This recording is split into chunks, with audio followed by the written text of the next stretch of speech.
Hey everyone, and welcome to today's Explainer. Today we're diving straight into the absolutely fascinating world of mechanical precision. We're talking about a world where the tiniest, literally microscopic details can completely make or break the most massive machines on our planet. We're going to look really closely at gear profiles, the surprising ways they can fail, and exactly why massive global industries obsess over getting them perfect. Let's get right into it. So, I want you to think about something for a second. Why do some massive machines run perfectly silently while others vibrate, rattle, and just eventually break down completely? I mean, we've all experienced this, right? Maybe you've been in a car that jerks super aggressively when shifting gears, or you've stood next to factory machinery that sounds like it's just vibrating itself to pieces. It's loud, it's clunky, and you just know it's inefficient. Well, the answer to this mechanical mystery usually lies right at the microscopic level, right on the teeth of the gears powering those machines. Here's our quick roadmap for this explainer. First, an intro to the ideal gear profile. Then, we'll look at the major profile errors, followed by the causes and effects of those errors. After that, we'll zoom out to the industrial uses of gears. And finally, we'll wrap up with the ultimate importance of precision. All right, jumping into section 1, intro to gear profile, the ideal shape. So when engineers talk about gear profile, what they're actually talking about is the specific shape and geometric structure of a gear's teeth. And this profile is absolutely crucial. Why?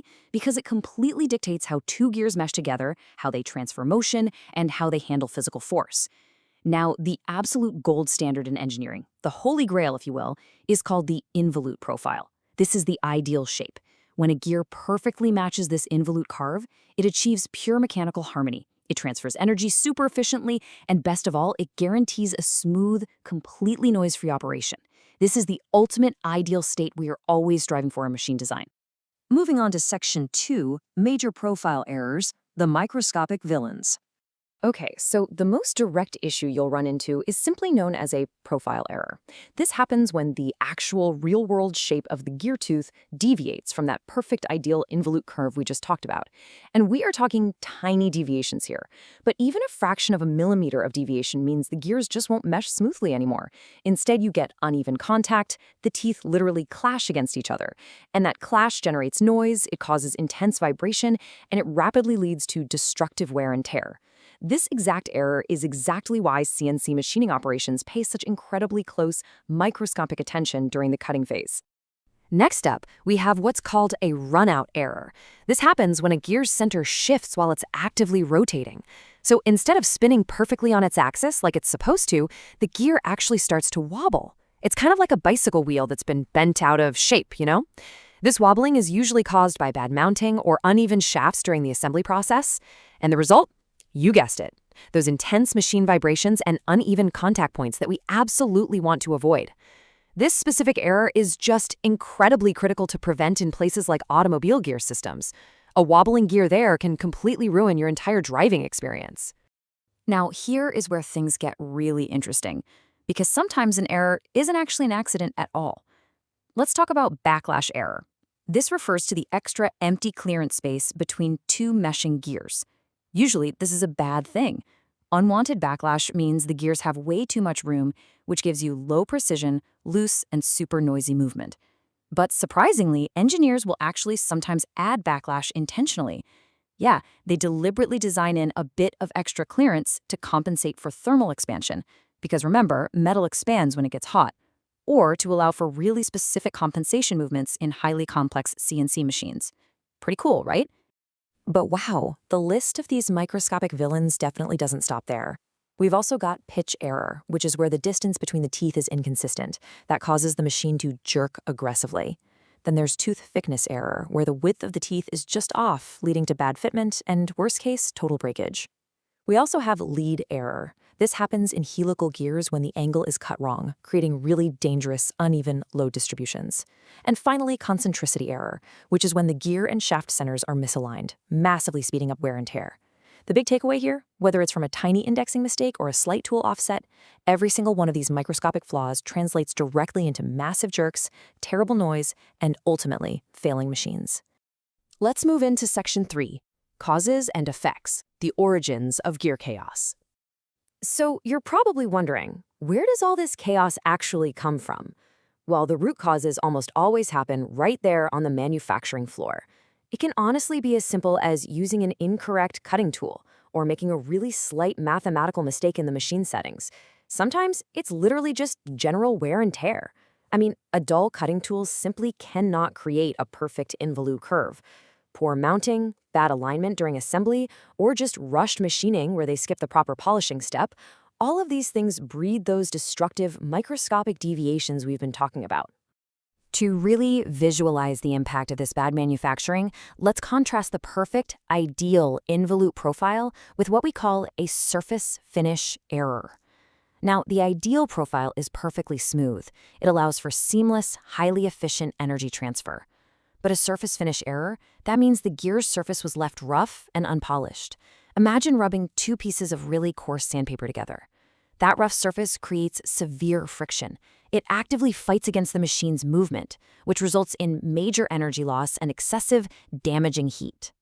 And this perfectly illustrates exactly how these specific flaws ruin a machine's operation. If we map each specific error to its effect, the problem becomes super clear. Profile errors, they guarantee noise and vibration. Pitch errors mean uneven, jerky motion. Runout leads directly to wobbling. Backlash results in loose and accurate movement. And a bad surface finish, that generates massive friction.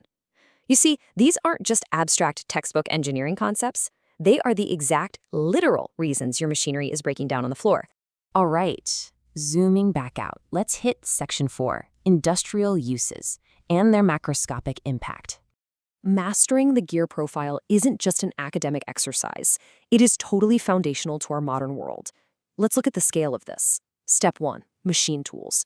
Things like lathes and milling machines require incredibly high accuracy just to build other products. Step 2, power transmission.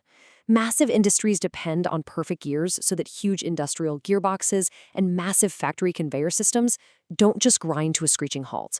And step 3, the automobile industry. Your car's gearbox, the differential, the engine timing, every single bit of it relies on precise gear profiles to ensure you have a smooth, safe drive down the highway. But we've got to raise the stakes even higher when we talk about extreme precision applications. Take the aerospace industry, for example. Aircraft engines and flight control systems rely on gears where the error margins must be absolutely near zero. I mean, a vibrating gear at 30,000 feet, that is completely unacceptable. Similarly, in the robotics industry, think about robotic arms performing delicate surgeries or assembling tiny microchips. They simply cannot afford any backlash or profile errors. In these fields, controlling microscopic errors isn't just about saving some energy or efficiency. It is an absolute matter of mission-critical survival. Which brings us to our final section, Section 5, the importance of precision and the true cost of failure. It is so vital to remember why all of this matters to us. The true cost of these microscopic errors is honestly staggering. Because even if a pitch error or a surface finish error is completely invisible to the naked eye, its effects are devastating. They drastically reduce the overall lifespan of incredibly expensive machines. They cause massive, massive amounts of energy to be wasted through friction and heat, and they generate disruptive noise and destructive vibrations that can literally shake an entire factory floor. But here's the crucial point. We are not helpless against these microscopic villains. The heroes of modern engineering have developed an incredible arsenal to fight back. By using highly advanced CNC machining that cuts metal with literally computer-guided perfection, by utilizing super-sensitive precision measurement tools to check for microscopic runouts and pitch deviations, and by enforcing incredibly strict quality control protocols, modern manufacturing is able to minimize these exact errors. We use our technology to force reality as close to that ideal involute profile as physically possible. So I want to leave you with a final thought to chew on. If tiny, almost invisible microscopic errors have the power to destroy massive, heavy-duty machines, are absolute perfection and true zero energy waste ever genuinely achievable in modern manufacturing? Or are we just destined to continually manage the chaos? It's a fascinating, endless battle between microscopic flaws and absolute engineering control. Thank you so much for joining me on this explainer today, and remember to always keep questioning the mechanics of the world around you.